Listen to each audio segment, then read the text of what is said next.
Capricorn rising. How you doing, Capricorn?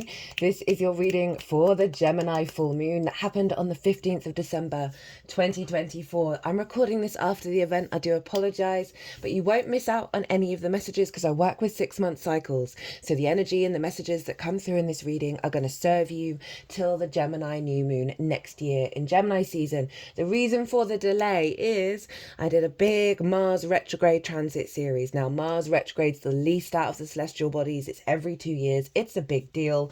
And there's 50% off any personal readings focused on the Mars retrograde. Email me directly and we'll sort something out. I'm recording on this on Monday, on the moon's day. So we're bringing in some of the moon energy. Hello and welcome. My name's Chloe. I work with card divination, astrology, and as you heard and as you can see, I channel multi-dimensional energies through my body, both in the form of physical and vocal light language. All of this brings in healing, attunement, activation codes to the messages that come through in this reading.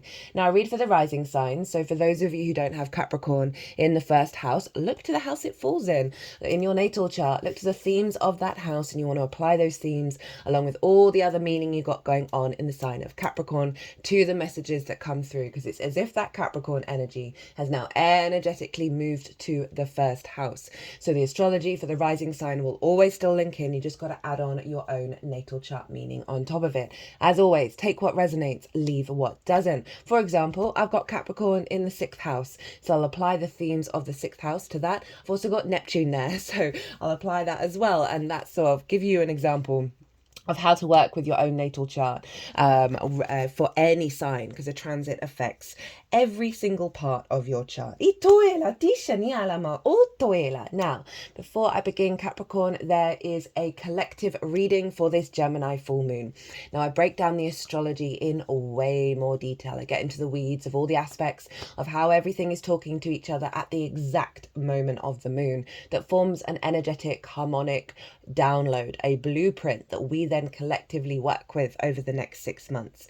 Pulled some collective tarot cards in that, and honestly, the power that was coming between what I was channeling, what I was coming through, and the card just instantly going bam, bam, bam, bam, bam. It blew my tiny little mind. Obviously, channeled messages come through in there. I talk about bigger themes as well, get more philosophical, esoteric. So if you want a deeper understanding, pause this video, go watch that, and come back, because it acts as a baseline to what comes through in the All 12 Sign series. Now,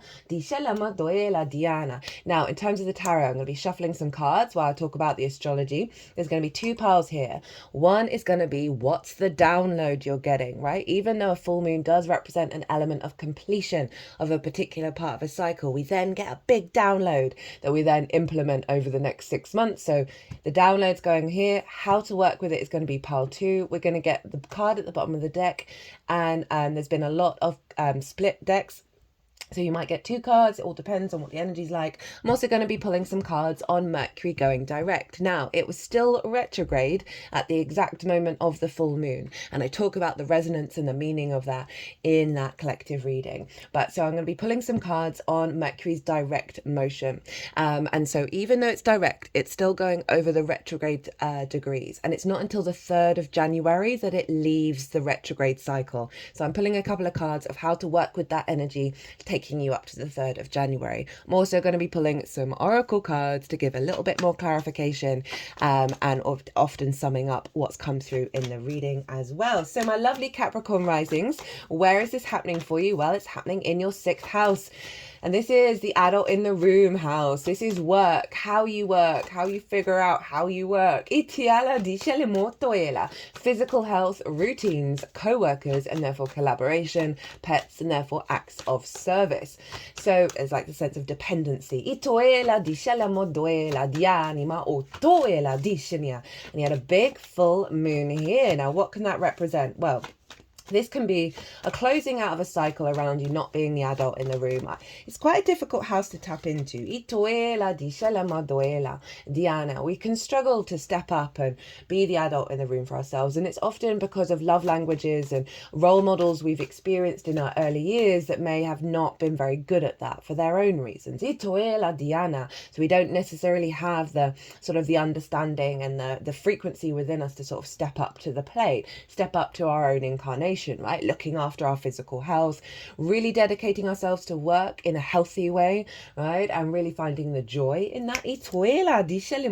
Working healthily together with other people. Now, this 6th house, we need to get that in order to have healthy relationships. Because if you don't understand how you work, how are you going to show up with other people and expect them to be able to work with you if you don't have a clue about how you work? And you've got this Gemini energy, which is very mutable, lots of plates spinning. It's a very powerful energy. You can get very distracted, can get very overwhelmed. You just got to realize, okay, maybe not all the plates at one time, right? And also allow that power of the mutability of realizing, trusting your instincts, that moving from one thing to another is actually serving you. And we have this certain strict idea around productivity, right? Sort of a linear energy, and mutable energy is not that. Diana, of allowing yourself that freedom to move from one thing to other. That curiosity that you're having in that moment is then going to shift to something else, and that's going to lead you down a path that's going to bring in a greater resonance. And when you sort of accept, okay, that's what I'm capable of doing, right? Capable of doing many different things, having different ways of working, having different ways of looking after your physical health, right? It may be like 1 month you're doing cardio, another month you're doing yoga, and like you're sort of expecting yourself to have the same routine all the time. That's not the Gemini vibe. The way that you collaborate is being very open, very curious, right? Very playful in your nature, and allowing different ideas to muse, often playing a bit of devil's advocate in order to instigate and access a wider expression of possibilities and perspectives. So full moon, went off on a bit of a tangent there. Full moon in this sign is really an elevation of understanding the way that you work and coming to a deeper resonance with it. And it's also going to be releasing a lot of wounds around, as I said, right, love languages we learn from parental figures that we then mean that we don't co-create in a healthy way. We don't step up for ourselves in a healthy way. This full moon is really helping elevate our perspectives and our deeper wisdom around this, and helping us work through those wounds. If lack of motivation, that kind of thing, right? You get up and go. Having a full moon in this sign can really see an elevated frequency around your needs being met, getting a sense of nourishment. And this could be like a project that you've been working on, and your co-workers are like, you did a damn good job, right? This sense of recognition of the work that you're doing. It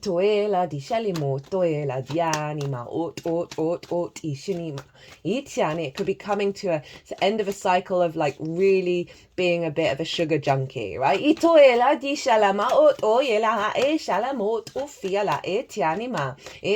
Those sorts of things. Hello, Capricorn. That's a good pile. That's a good pile. It can see you, as I said, right, having healthier having relationships, healthier creating relationships come in, really having the space to be able to look after yourself, to deepen the way that you work, figure things out in different ways that are really elevating your capacity to create and build in the 3D world from a place of strength, right? Full moons can also highlight where your needs are not being met, where you're not receiving nourishment, where your intuition might be a little bit off kilter in regards to how to navigate the way that you work. Just trust and know that if these things are coming in, they're only letting you know that this is something you need to focus on and go within and see, okay, where's the root energy that's been blocking this, right? How can I find different ways?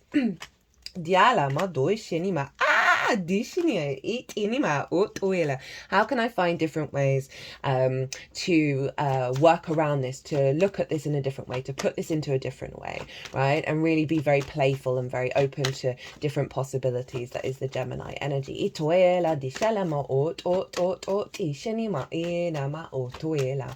Now, the sun was over in the sign of Sagittarius, and that is in your 12th house, your hidden house, your house of mysteries, right? The unconscious realms, things going on behind the scenes, often linked into the occult. And it's in those unconscious realms we can have limiting beliefs, trauma responses, and love languages that don't necessarily serve us. Oh, getting a throb in my head as I'm as the card for the energy of the Mercury direct energies just come through, and I'll try and remember that because it's very in alignment with what that card is. So in those unconscious spaces can be anxiety, depression, loss, grief, isolation. It's a withdrawal, right? It's the inner world and the disruption of the inner world. But underneath all of that is the magic of your soul, and that is the cosmic joke of the universe to put your soul power up, right, in this incarnation, underneath all the conditions, collective, social, and individual conditioning in the unconscious realms. And it's really just highlighting, and you see it in almost all religions, all spiritualities, the inner work. And it takes work. It does take work. It takes practice. And it's part of one of the core things that helps us get back to ourselves, back to the magic of your soul. Now the sun has been there. Shining a light on the difficulties in order to bring illumination and vision and work through them, as well as shining a light on that magic of your soul. Now, so often what's going on in the physical realm is because of what's going on in the unseen realm. So whenever we get full moons in the 12th and 6th, it is about a rebalancing. It is about a harmonizing of the mental state with the physical body. Right, and so there's a real sense of an awareness of that, and a bringing together and a releasing of certain wounds. So this can be your awareness of that that's affecting your physical body, and the determination to, step up a bit more for yourself with that feedback loop. The sun can also highlight, okay, this is what you need to focus on, this is where the anxiety is, and how to, then your intuition is going to guide you every day, putting that habit of working through that, of putting that into practice, of okay, how do I fix this?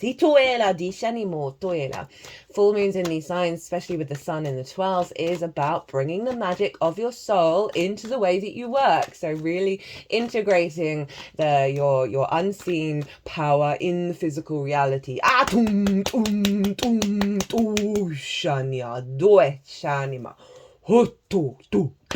Dusha dishini atuela dishini ma enema ela diala ma fiela. They wanted some extra cards alienima for you, my lovely Capricorn, and we're going to go with it. So there we go.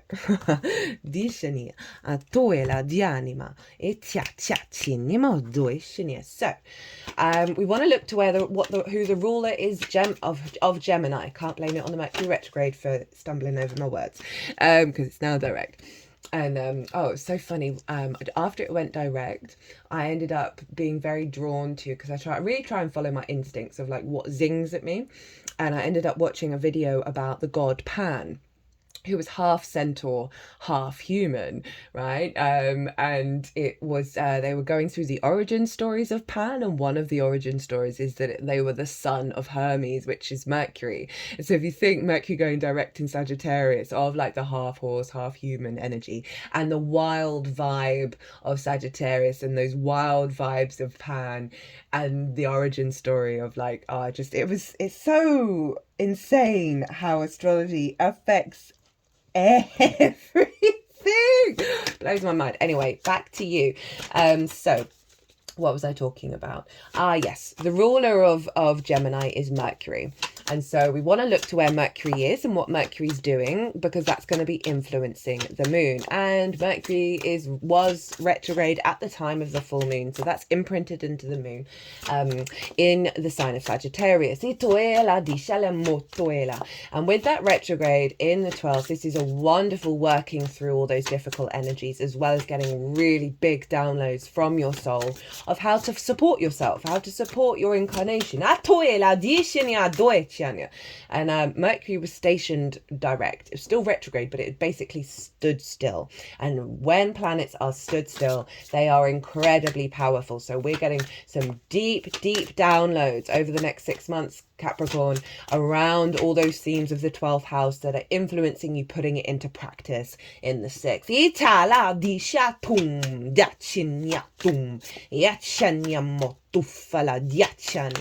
Now, Sagittarius is ruled by Jupiter. So we want to look to where Jupiter is, because Jupiter's influencing Mercury and therefore influencing this moon. And Jupiter is over in the 6th house. So they are in each other's realms. They are supporting each other. This is what's called mutual reception. So we've got a feedback loop of rulership of the sun and the moon, as well as the whole chart between Mercury and Jupiter. And this is why I'm saying that there's a really heightened level of our capacity to find a deeper inner wisdom, because Jupiter's retrograde as well.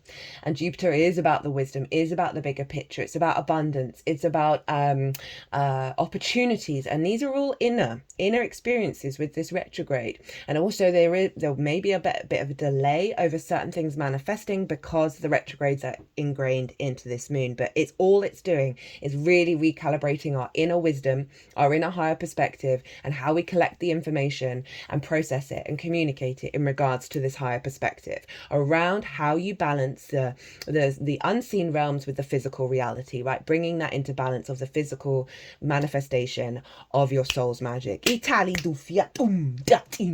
Jupiter is influencing Mercury and therefore influencing this moon of like, okay, let's get these all to work together. How do we find a way of being able to open up new possibilities, new curiosities, allowing more of those unseen realms, both the difficulties in order to help heal, as well as the magic of your soul, and integrating that into a more traditional environment of the 3D density that we happen to be in the way that you work. So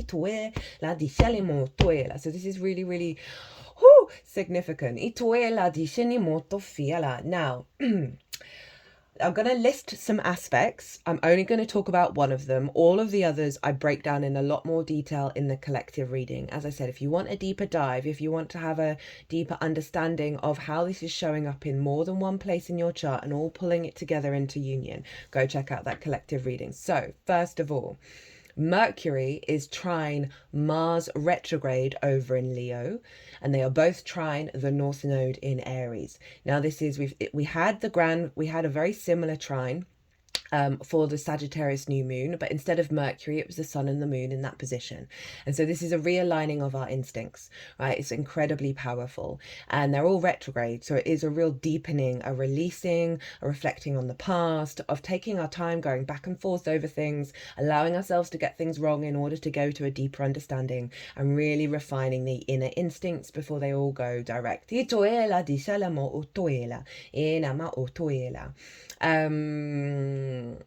What else is there?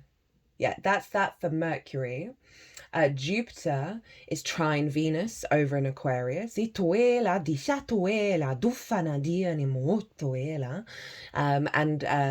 Jupiter is square Saturn in Pisces. I'm going to talk about the Jupiter-Saturn square when I do the winter solstice transit, which for me is the new year of the Earth, right? So which isn't based on the calendar year that's down to taxes, right? So it's more linked into the Earth cycle. So I'm going to talk about that a bit more, but it's a really big transit. Again, I talk about that in the collective reading. The one aspect I am going to talk about is that the sun and the moon are both square Neptune over in Pisces. Pisces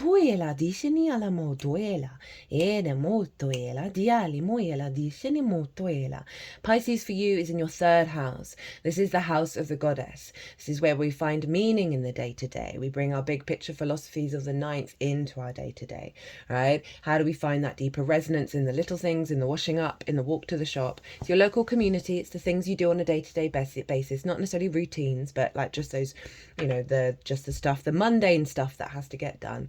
It's also your environment. It's linked into schools and therefore learning things for the first time, siblings as well, short distance trips, as well as the lens in which you communicate through. So Neptune is there. And what came through in the collective reading was a real sort of mystical energy with Neptune. And that's not always the first thing I reference with Neptune. You know, there's a real sense of elevation of our conscious and our unconscious mind, the mutability of that, and allowing more of the magical reality, of the deeper mysticism of life, of how we walk our path, how we roam from a sort of more meaningful place, Ito, with more empathy, compassion, and magic. And Neptune is squaring both of these luminaries, and this forms a T square with the opposition and the two squares. And the release point of the T square is Neptune. It's calling for more creativity, more love, more imagination, more beyond the rational, beyond the limiting beliefs, beyond the old patternings. And I really feel you're going to get an awareness of more synchronicities and more magic showing up in your day-to-day that's letting you know that the work that you're doing in the 12th and the 6th is really serving how you connect to source on a day-to-day basis, how you find a deeper meaning, right? And it's allowing you to bring in different realities that are helping you get out of the old unconscious patternings that have affected how you be the adult in the room. But it is saying on a day-to-day basis, try and find the magic, try and find the creativity, try and find that flow state. And this is also about your capacity to communicate what's being unearthed in the magic of your soul, in the way that you bring it into the way that you work on a day-to-day basis. So this can apply to, you know, relationships in your life. This can apply to work. This can apply to your creativity, the fun that you're having, that you're really blending the physical and the metaphysical world together in the way that you find meaning in the day-to-day and communicate that. And that's going to have an impact on your local community, you simply by walking around and being that.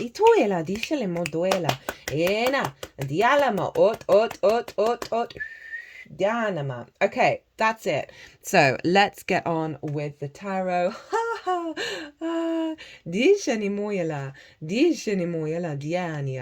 So these were the three cards that all came out together. We've got Jupiter, hey, Wheel of Fortune, we've got the Eight of Pentacles, which I'm here for, and the Knight of Cups. It's really kind of summing up all that astrology. So fate is changing. Your perspective, there's an upgrade happening between your unconscious realms and the way that you work that is allowing you to get out of a fear mindset and opening up the frequency of the Wheel of Fortune, which is that bigger shifts are changing in your life for the better, right? The wheel is going upright, and it is a Jupiter card where Jupiter's in your 6th house. So you're really, you know, your motivation, your drive, your action to be the adult in the room, to take care of yourself, that then facilitates the rest of your chart, is coming into an alignment. This could be big changes around work as well. That's leading to more opportunities, this sense of abundance that may be in the material world, but certainly in the inner world, this feeling of abundance, of you knowing your stuff, right? And being confident in the way that you work, because Jupiter is a very confident energy. We then get the Eight of Pentacles. This is the card of step up to your own incarnation. Pull your socks up, do the damn thing every day, refine your existence and enjoy it. And this card is bringing that energy in, right? The whistle while you work card. So I love that for the 6th. Perhaps easing some things in the 12s, right? That may have blocked those unconscious responses, as I said, as well as bringing that magic in. And speaking of the magic and the flow and that Neptune energy, this is you being able to move through the world, right? From a flow state, from a love state, from a very creative, synchronistic, intuitive space. The true romantic of the Knight of Cups, you're embodying this. So there's a lot of movement here. This could mean that through your work, you've got a lot of inspiration. You know, you've got a lot of drive to do that, but it's coming from a place of love. So it's kind of falling in love with yourself, giving love to your body as well, your vessel. They've just put my hands over my heart space.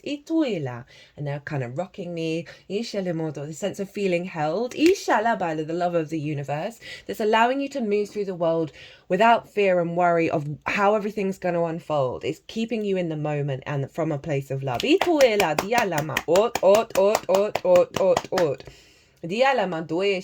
bonus card, which is the Ace of Cups.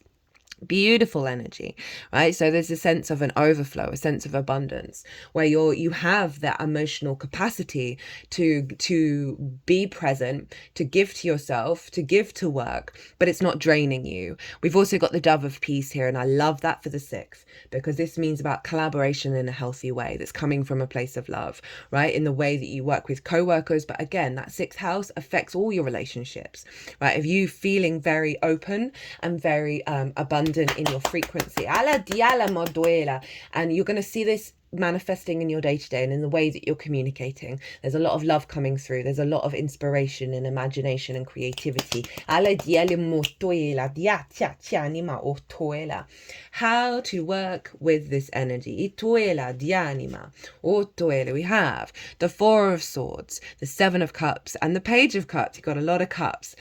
In so far, nearly all the readings, I think apart from Leo, big cup energy, and that's that Neptune coming through big time, right? So we've got the 4 of Swords, and so this is, with these retrogrades, the rulers of both the Sun and the Moon are both retrograde, so there is an element of looking to the past and being in a state of observer and reflecting mode. Mars is also retrograde at the moment as well, as well as Uranus. I mean, there's a fair amount of retrogrades, there's no getting around it. This card is saying, hey, you're being held by something bigger than yourself. This figure is in a church, source, book, religion, whatever it is, where you're being held right now to contemplate those 3 of Swords, right? Where those wounds have blocked your heart from your motivation and your drive to be the adult in the room, right? Those love languages that we learn from our early years that we then recreate in our relationship with ourselves and with the outside world. Those 3 of Swords are no longer in the heart. So there is something about, they have been released, but there's a little bit more work that you need to do to really reflect on where you are now and where you've come from. Because the Ace of Swords is underneath that. You're uncovering your divine inspiration, right? Your clarity of mind, your sense of sovereignty of self that's going beyond the conditioning. But it is calling you to meditate, to be in a state of stillness, be in a state of prayer, however that looks for you.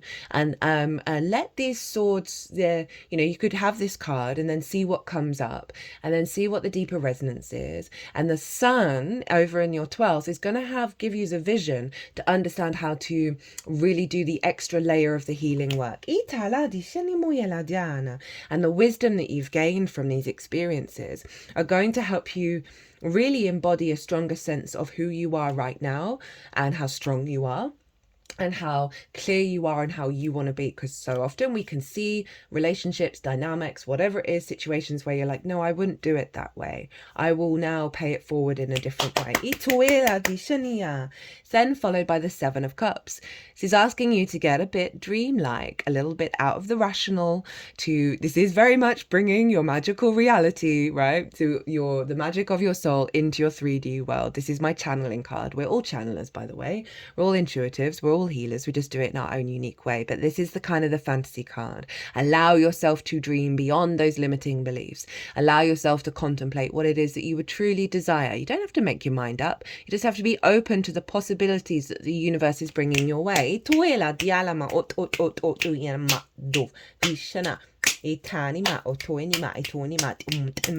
that you are capable of working in a way that is beyond the conventional, and to have some faith in that, because it's telling you to do it. Also lots of downloads I'm seeing with Neptune over in your 3rd house of communication.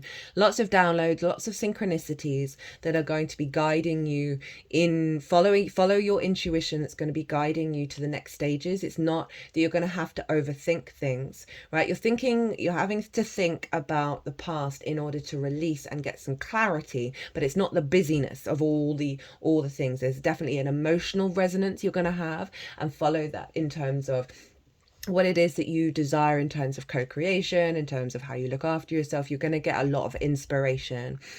Speaking of inspiration, speaking of synchronicities, we have the Page of Cups.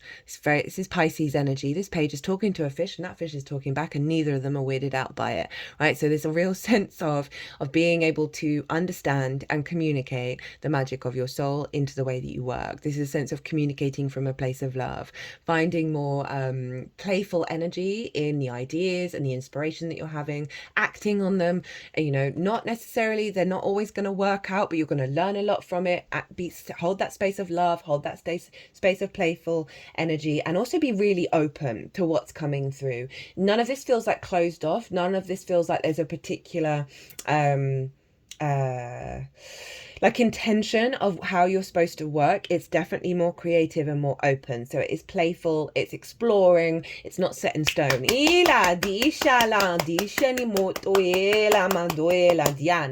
So what came through at the bottom of the deck was the Ace of Pentacles. So this is opportunities, a fresh new energy of how you manifest in the 3D world from a higher perspective, but you're creating here, heaven on earth, new earth, all that vibes, right? Because we've got the flowers from the magician and the mountain through the portal representing the higher perspective. Fresh new energy coming in. Yes, it can show up in terms of opportunities, new work coming in, but overall it's a beautiful energy showing up of your embodiment of self, of being, stepping up to the world, stepping up to being the adult in this world from a place of creativity and manifestation that's in alignment with your higher perspectives and not the limiting beliefs. We then had the moon. Hello, Pisces. This is so much psychic stuff, so much sort of non-rational energy and flow state showing up in your cards, Capricorn. This is trusting in your intuition. Follow your intuition, create more space for your psychic vibes, right? However they show up. It's also saying you're going to get a boost here, a lot more communications to help you understand the path that you're on and how to evolve and how to bring the pillars. These show up in the High Priestess of the material and the metaphysical world together, and that is going to help you evolve in the way that you find meaning in the day-to-day, how you put everything into practice in the day-to-day, and also how you communicate from a very intuitive place. This is powerful stuff. Okay, the Mercury direct energy, as I said, this is taking you up to the 3rd of January. As it goes over the degrees, it retrograded over. So this is the final leg of the 3-part cycle of a retrograde. So this is when I got the pain in my head when this card came out. So I said this in the collective reading, in the lead up to this moon, I was getting a lot of pains in the head. And this is, for me, Gemini is about the synapses, the neural network, and the creation of new pathways, which means it's a breaking down the calcification, which is what I've associated with the pain in the head. So it's interesting that I got that as well, particularly because it was being ruled by a Mercury retrograde energy. So this is the energy that you're working with. This is the King of Swords. He's holding that Ace of Swords that the Four of Swords is contemplating. So you're really going to be in your power in understanding that, in having a clarity of what you want and what's going forwards. This is you having a sense of sovereignty in your 12th house, right? Because it's linked to Sagittarius. And you're getting the ideas, you're getting the wisdom from your soul, you're transforming. You see the butterflies, they represent metamorphosis. So there's a huge metamorphosis going on that's allowing you to be in your power in those 12th house energies and bring that clarity out into the world to take action. How to work with this energy. 7 of Swords. So the 7 of Swords is, the figure is stealing away the 5 of Swords. Now that's the bully and victim cycle. That's one of the, for me, the most difficult card, the 5 of Swords in tarot. It's a very conflict orientated, bully in the mind, right? What limiting beliefs that have constantly had a cycle of victim and bully mentality.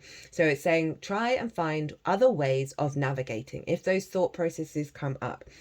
We got the 2 of Swords here left, and this is about going inwards and realizing you are no longer in that conflict land.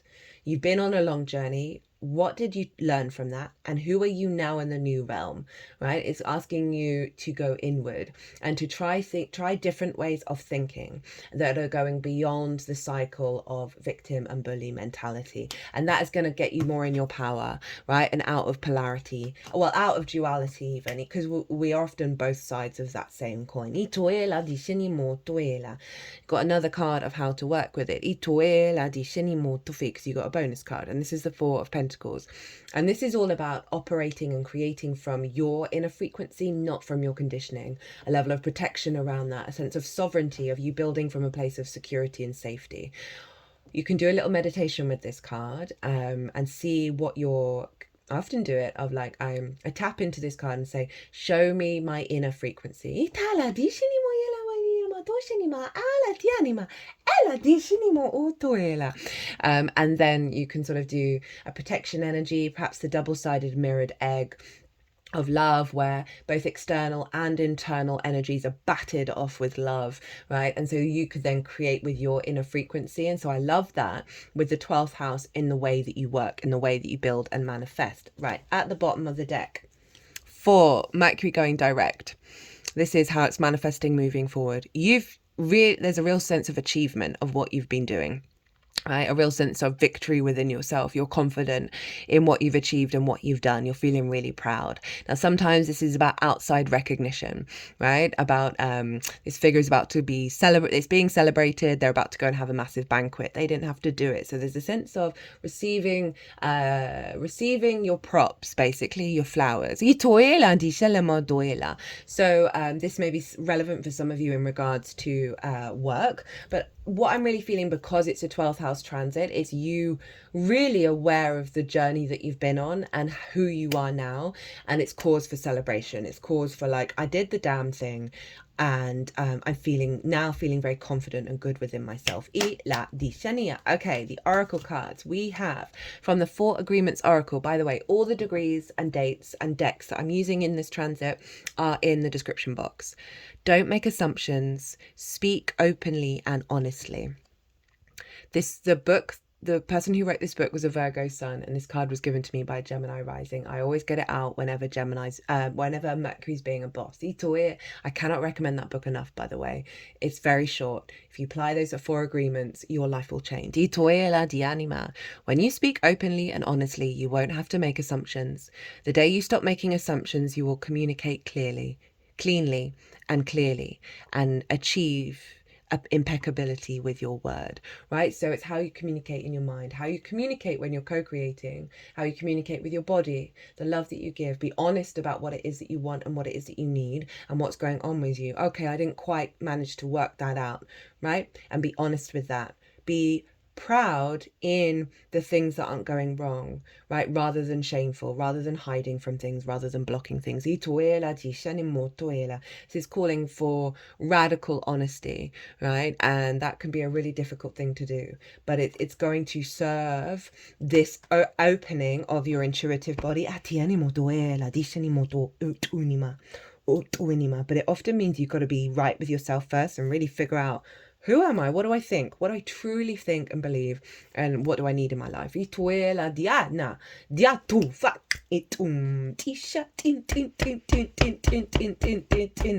Oh, the next card from Rainbow Brainskull is so in alignment with what just came through in the transmission.